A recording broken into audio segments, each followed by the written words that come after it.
다시 한번 큰 박수를 부탁드리겠습니다. 지금 우리가 이재명 정부 성공을 위해서 우리 같이 무엇을 할까 이런 것들을 좀 간략하게 말씀을 드려보도록 하겠습니다. 네, 자료 준비되는 동안 일단 오늘 이렇게 통영고성 청년위원회 발대식을 와보니 굉장합니다. 저희 지역 남양주 벽인데요. 제가 경기 남양주 벽인데 저희 지역도 아직 청년위원회 발대식을 못했습니다. 굉장히 부럽습니다. 그리고 이렇게 많은 분들이 함께 발대식 축하해 주시고 참여해 주시니까 굉장히 대단한 열기가 느껴진다 이렇게 생각 듭니다. 그리고 우리 강석주 위원장님과 아까 박재한 위원장님 개혁 과제가 굉장히 많습니다.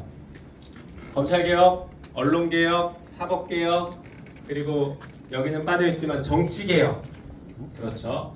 그리고 지금 또 한참 전당대회가 이제 막 시작돼서 우리 민주당 자체의 개혁 어떻게 하면 가장 누구보다도 많은 노력을 하고 실제 성과를 냈습니다. 당원 주권 부분은 사실은 저도 지난번 최고위원 됐을 때 그때 제가 들고 나와서 대의원과 권리당원 1대1 마침 그때 이재명 당시 대통령 후보가 돼서 이제 저희 최고위원이랑 처음 만나서 식사를 하는데 그 얘기를 먼저 꺼내시더라고요. 이런 정당 개혁들이 필요한 것 같다라고 해서 여기에 대한 생각이 되게 많으시구나라는 생각을 했고 마침 또 제가 준비하고 있었기에 이런 거 준비됐으니까 같이 하면 좋겠습니다라고 해서 의기투합해서 상당 부분을 좀 끌고 왔던 것 같습니다. 하여튼 그런 정당 개혁, 우리 민주당 자체가 당원 중심으로 돌아가는 이런 개혁들도 아주 중요하긴 한데 실제 21대 총선에서 당원 주권이 상당 부분 많이 관철됐고 그래서 공천혁명이 일어났었죠. 네, 그래서 지금 22대 국회의 구성은 21대 국회 구성과는 완전히 다른 국회가 됐습니다. 제가 21대 국회에서 검찰개혁, 언론개혁을 의총 때마다 거의 나가서 얘기했던 것 같아요. 우리 지금 검찰개혁입니다. 언론개혁도 해야 됩니다. 이 얘기를 하면 할 때마다 선배 의원들이 야유를 보냈습니다. 지금 때가 어느 때인데 그런 거 했다가 선거 진다. 좀 가만 좀 있어라. 나대지 마라. 뭐 이러면서 야유를 많이 보냈거든요. 수반들 나간다 아닙니까? 그 얘기를 하려고 하는 겁니다. 지금 22대 국회가 됐고 저는 역시 또 의총 때 검찰개혁, 언론개혁 등등 개혁 과제를 얘기하는데 지금은 박수를 받고 있습니다. 이게 바로 당원 주권이 관철된 새로운 민주당 그 모습인 것입니다. 여러분 동의하십니까? 예. 네. 그래서 검찰개혁, 언론개혁, 사법개혁이 한결 더 가능성이 높아졌고 이것을 추진하는 사람들이 한층 더 마음이 편해졌습니다. 일단 검찰개혁 뭐까지 볼까요? 수사기소 완전 분리해야 되죠. 그러기 위해서는 검찰청 폐지시켜야 됩니다. 어제 아마 검찰 특활비 부활 이 문제 때문에 그 뉴스 보고 화가 나신 당원분들도 계시고 이게 뭐냐고 깜짝 놀라신 분들도 계셨을 겁니다. 저도 어제 이 예산안이 통과되기 직전에 그 소식을 알게 돼서 의총에서 강하게 문제 제기를 했고 이것은 자기 부정이다, 논리 모순이다. 대통령실 특활비 부활하는 것과 완전히 다른 문제입니다. 대통령실 특활비는 지난번에 우리가 깎은 이유가 있습니다. 왜? 12월 3일날 윤석열이 비상계엄 했지 않습니까? 내란 저질렀죠? 그 이후에 12월 10일날 저희가 예산을 통과시켰습니다. 내란을 저지른 대통령한테 우리가 특활비 줄 수 없는 건 너무 당연한 거 아니겠습니까? 그러니까 전액 삭감이었고요. 지금은 내란을 극복한 국민주권 정부가 들어섰으니 대통령이 하시고 싶은 정책들 과감하게 추진할 수 있게 이제 예산이 뒷받침돼야겠죠. 그렇지 않습니까? 그래서 대통령실 특활비 부활은 저희도 전적으로 동의하는데 은근슬쩍 검찰 특활비 그거 끼어들어갔던 것이에요. 절대 안 됩니다. 그렇죠. 그래서 검찰 특활비 절대 안 된다라고 강하게 반대 의견을 제시하면서 상당히 한 2~3시간 저희가 토론하고 막 브레이크 걸렸습니다. 그래서 하다 최종적인 타협안으로 나온 게 부대 조건으로 검찰개혁 입법이 완료될 때까지 집행하지 않는다. 이렇게 됐습니다. 검찰개혁 완료되면 무슨 일이 벌어집니까? 검찰청이 없어질 겁니다. 결국에 집행하지 않아도 될 예산이라고 저는 생각합니다. 어쨌든간 그래서 우리가 불가피하게 어제는 뭐 그렇게 반대 의견을 말씀드리긴 했지만 민생 예산이 빠르게 통과돼야 된다는 그 대의 때문에 불가피하게 어제는 통과를 시켰는데 저 검찰 특활비가 부활돼서 집행되기 전에 과감하게 검찰개혁 끝내고 검찰청 폐지 시켜버리도록 하겠습니다.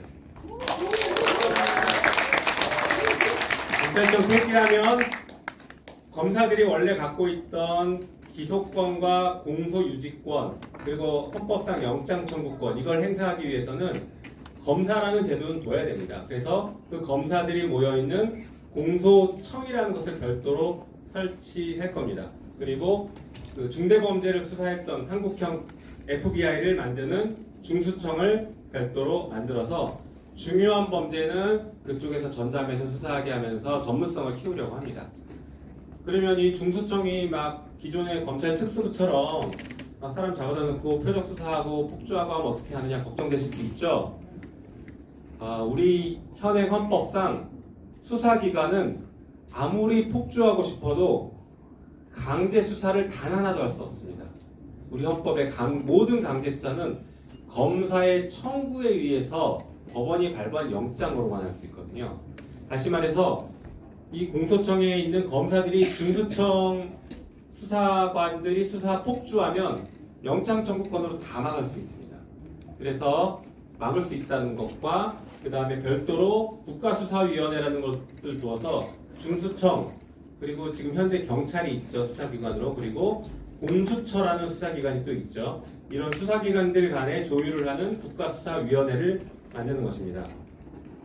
그리고 검찰개혁과 그리고 사법개혁 그 다음에 수사기관에 대한 통제장치로 아주 중요한 게 사건 왜곡죄, 법 왜곡죄죠.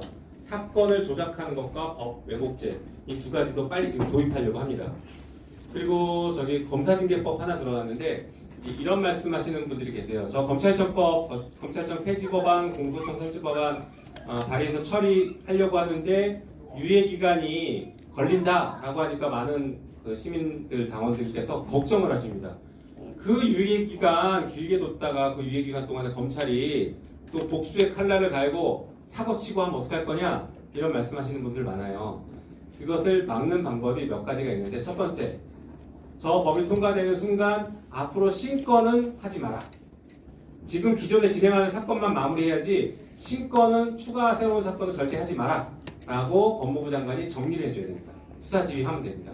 그리고 또 하나, 그렇게 막 폭주하려고 할 때 혹은 정치적인 수사를 할 때 그런 정치 행위들은 정치적 중립 의무 위반이기 때문에 징계를 해야 됩니다. 그동안의 검사의 잘못에 대해서는 법무부 장관이 징계를 할 수가 없었어요. 심지어 감찰도 못합니다. 저 A라는 검사가 음주운전을 했어요. 혹은 뇌물을 받았어요. 법무부 장관이 알았습니다. 뭘 할까요? 할 수 있는 조치가 없습니다. 말이 안 되는 나라죠. 여지껏 그렇게 살아왔습니다. 말도 안 되는 형태로 살아왔어요. 그래서 얼마 전에 통과시켰던 법이 검사징계법인데 법무부 장관이 그럴 때 직접 감찰할 수 있고 징계까지 할 수 있게 하는 것. 그 법을 통과시켜 놨기 때문에 이제 새로 법무부 장관이 되실 정성호 우리 후보자님께서 강력하게 정치 검찰을 진압하면 됩니다. 그래서 아까 말씀드린 그 유예 기간이 너무 불안하다 이렇게 생각하시는 분들이 계시더라도 법무부 장관이 권한을 행사하기에 따라서 모든 통제가 가능하다 이렇게 보시면 좋을 것 같습니다. 다 계획이 있고 하니까 너무 걱정하지 않으셔도 좋겠습니다. 그 다음에 이제 언론개혁.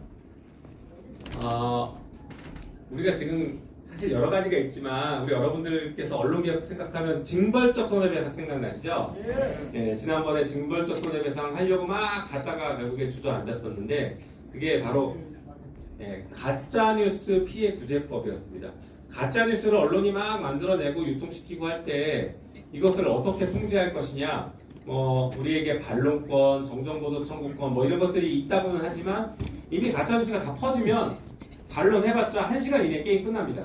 맞지 않습니까? 우리 다 온라인으로 보잖아요. 가짜뉴스가 한번 쫙 퍼지면 1시간 이내에 저 사람이 이미 나쁜 놈 돼 있고 이미 언론에 의해서 사형 선고 받은 상태가 돼버릴 수가 있습니다. 그때 피해 구제는 어떻게 할 것이냐. 간단하죠. 그런 그 가짜뉴스를 일부러 생산해낸 언론사 왜 그랬겠습니까? 돈 때문에 그런 거 아니겠습니까? 예, 그 수익 구조를 박살내버리면 됩니다. 그래서 가짜뉴스를 함부로 생산하면 징벌적 손해배상으로 그 회사가 문을 닫을 수 있게 강력한 조치를 취할 필요가 있습니다. 네, 그게 바로 징벌적 손해배상입니다. 이게 언론개혁의 핵심인데 지난번에 우리가 실패했던 이유 중에 하나가 저게 언론사랑 기자들이 제일 싫어하겠죠.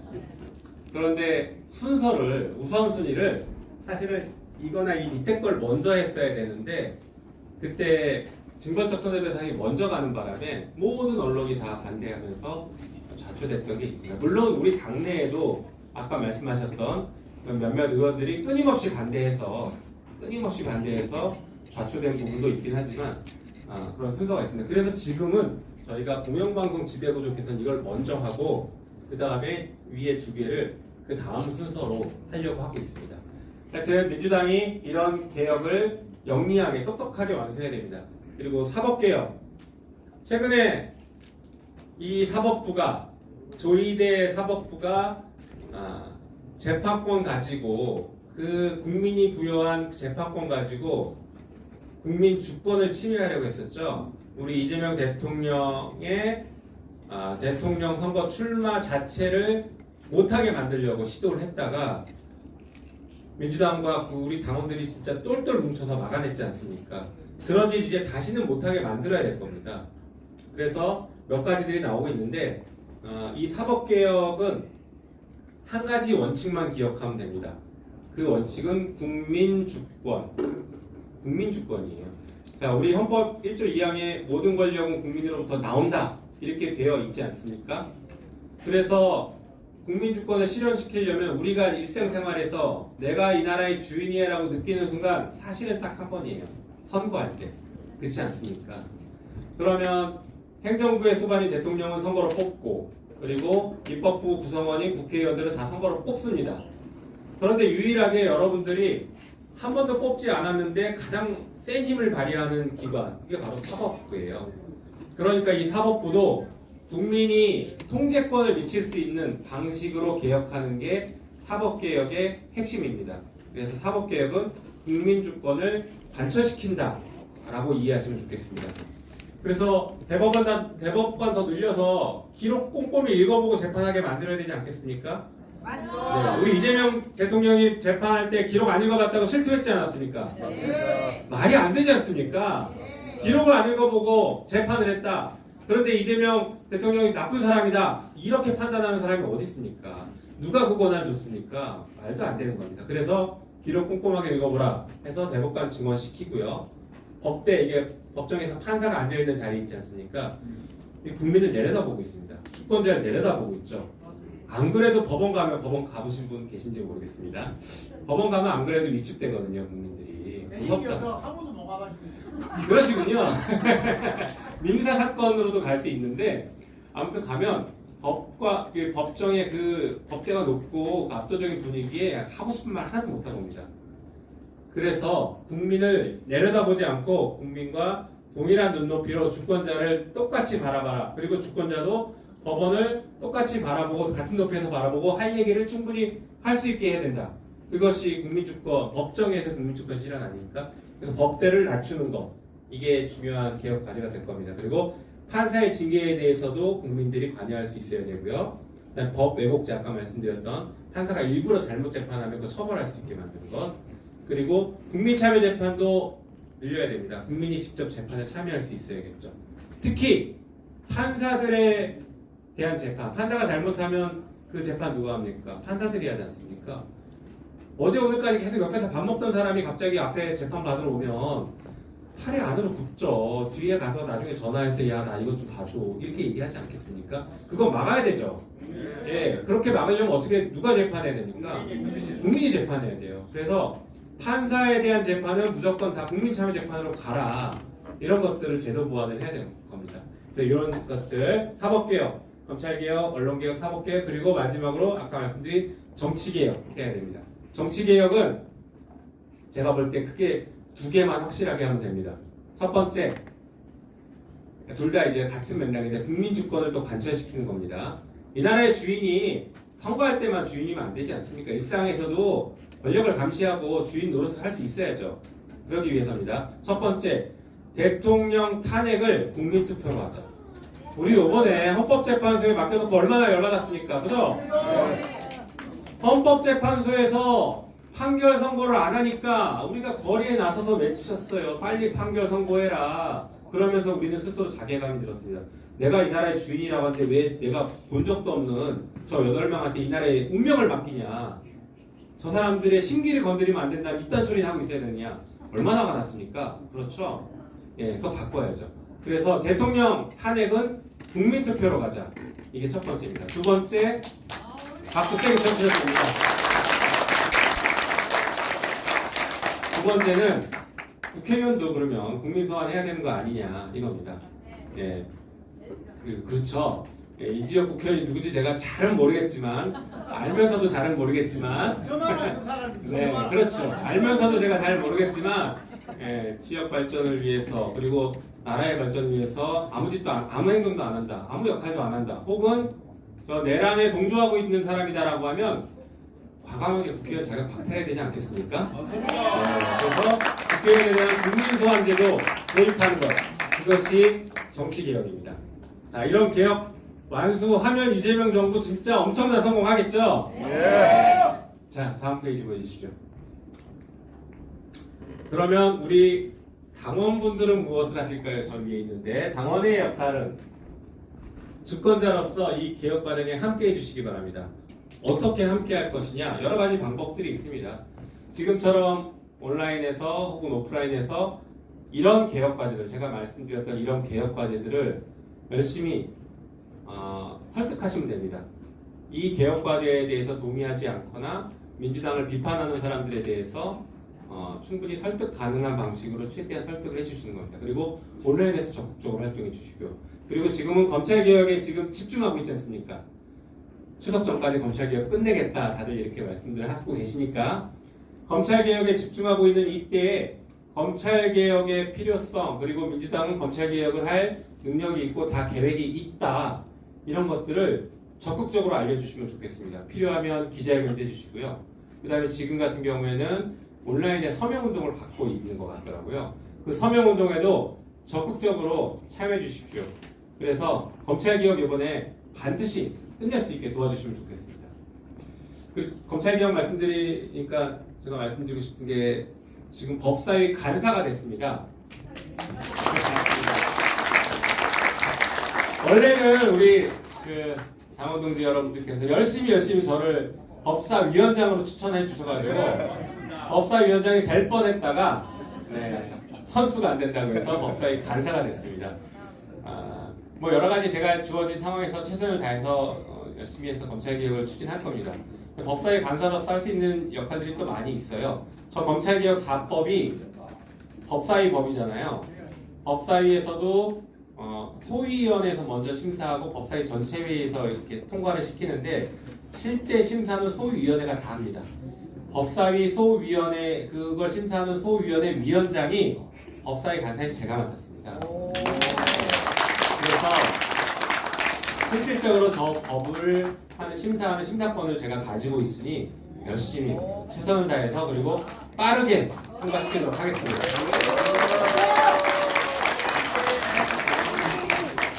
그리고 진짜 중요한 건 이제 국회 구조를 하나 말씀드려야 될 것 같은데요.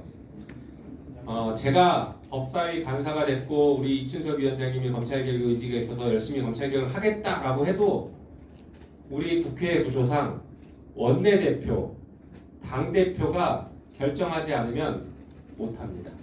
특히 원내대표가 그러니까 법사위에서 벌어지는 어떤 입법 과정 있잖아요. 예를 들면 특검법을 언제까지 처리한다 이런 거는 법사위에서 결정하는 것 같지만 사실은 다 원내대표가 결정합니다. 지난 그 원내대표 1기 원내대표 박찬대 원내대표 때 제가 정책수석이었지 않습니까? 제가 하는 역할, 정책수석이 무슨 역할을 했던 거냐면 그 개혁 입법 과제들을 발굴해서 법안을 발의하고 제 이름으로 발의할 때도 있고 필요하면 다른 의원이 대표 발의하게 그것을 법을 건네기도 하는데 그런 법들을 만들어서 발의를 하고 이 법을 언제까지 법사위 통과시키고 그 다음에 언제 본회의에 처리하겠다 라는 계획을 세우는 겁니다. 그래서 이 계획을 원내대표가 최종 결정하면 그것을 해당 상임위에 이런 법은 언제까지 처리해 주십시오라고 요청을 해요. 그러니까 지금 방금 말씀드렸던 검찰개혁법을 아무리 제가 법사에서 하고 싶어도 제 권한이라고 해도 실제로는 원내대표의 결정이 정말 중요합니다. 그리고 그 원내대표의 결정을 움직일 수 있는 원내대표 위에 있는 사람 누구죠? 당대표. 네, 당대표가 그래서 굉장히 중요해요. 검찰개혁 어떤 개혁과제 아까 말씀드렸던 여러 가지 개혁과제들에 있어서 진짜 중요한 사람은 원내대표 그리고 당대표입니다. 이 두 분이 개혁적이어야 되고 그 다음에 이 개혁과제를 꼼꼼하게 끌고 나갈 수 있어야 되고 우리 민주당을 하나로 묶어서 팀워크를 발휘해서 처리할 수 있게 만든 그런 분들이 필요합니다. 이미 우리 원내대표님은 잘 결정이 돼 있죠? 이분 굉장히 든든하신 분입니다.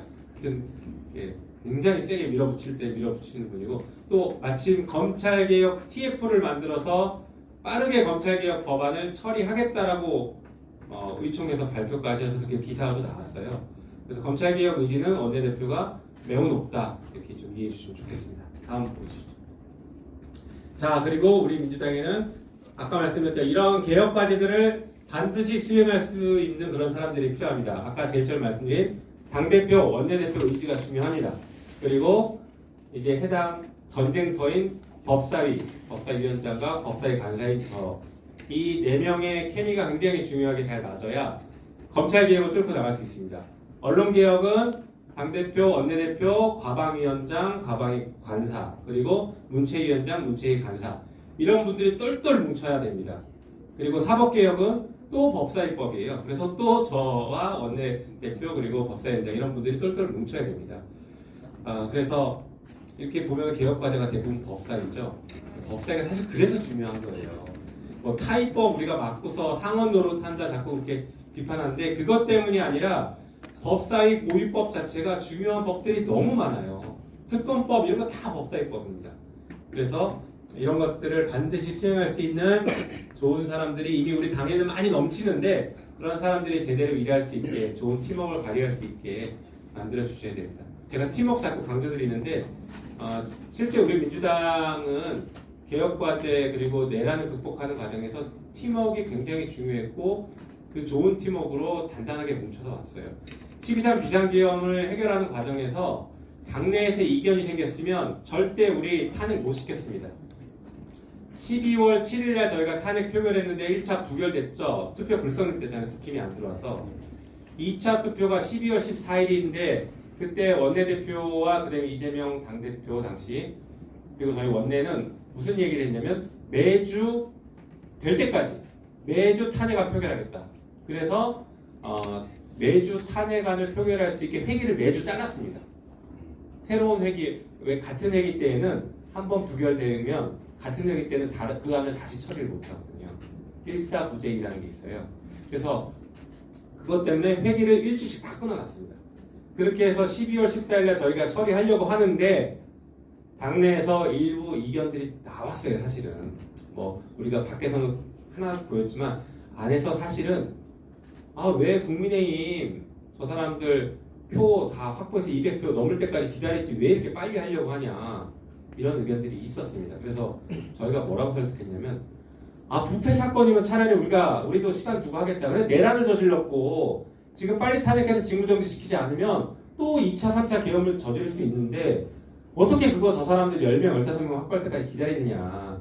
그건 아니다 라고 설득해서 하나로 뭉쳐서 잘 갔습니다. 어쨌든 그때 하나로 꽁꽁 뭉칠 수 있었던 거는 이재명 당대표라는 정말 중요한 우리 당의 리더가 있었기 때문에 그랬던 것 같고 거기에 케미 잘 맞추고 방향 잃지 않았던 박찬대 원내대표가 잘 맞춰줘서 이게 잘 하나로 잘 왔던 것 같습니다. 그래서 우리는 팀워크가 중요합니다. 팀플레이 하면 10골 넣을 수 있는데요. 단독 플레이는 1골, 2골 넣을 수밖에 없습니다. 그래서 팀워크가 중요하고 특히 우리 민주당은 전통적으로 그런 팀워크를 잘 활용해 왔던 당이니까 여러분들 함께 갑시다. 다음 보여주시죠. 네, 마지막 페이지인데요.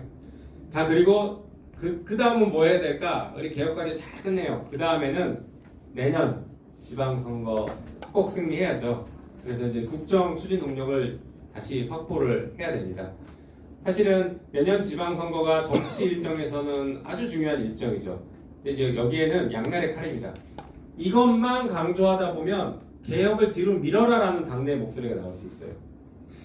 그러면 안 됩니다. 지방선거 이기려면요, 이재명 정부가 잘한다라는 소리를 들어야 됩니다. 맞습니다. 그것 맞습니다. 이재명 정부가 잘하면요, 우리가 선거운동 안 해도 지방선거 이깁니다. 맞죠? 동의하시죠? 네.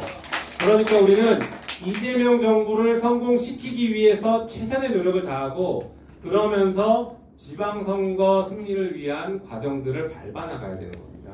그래서 주객이 전도되면 안 되는 것입니다. 어쨌든간 지방선거 승리를 위해서 그 앞에 초기 3개월 그리고 늦어도 올해 안까지는 중요한 개혁 과제들은 다 끝내야 됩니다. 특히 검찰은 3개월이 넘어가면 사실상 실패했다고 볼 수 있습니다. 정말 절박한 심정으로 검찰개혁 잘 끌고 나가도록 하겠습니다. 많이 도와주시고요.